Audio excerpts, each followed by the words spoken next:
Chapter 10. The Phoenix Bird. Mythological characters and creatures have always fascinated us. Some of them are beautiful, others fearful. The phoenix is majestic and is said to be the only one of in the garden of paradise. Beneath the tree of knowledge bloomed a rose bush. Here, in the first rose, a bird was born. His flight was like the flashing of light. His plumage was beauteous and his song ravishing. But when Eve plucked the fruit of the tree of knowledge of good and evil, when she and Adam were driven from paradise, there fell from the flaming sword of the cherub a spark into the nest of the bird, which blazed up forthwith.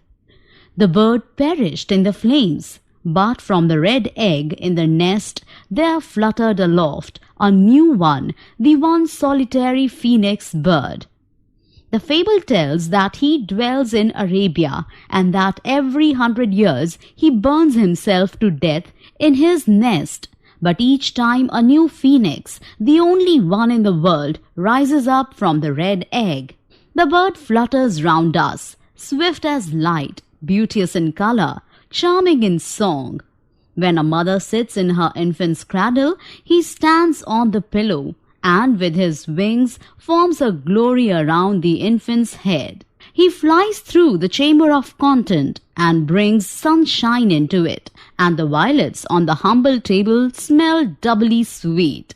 But the phoenix is not bird of Arabia alone.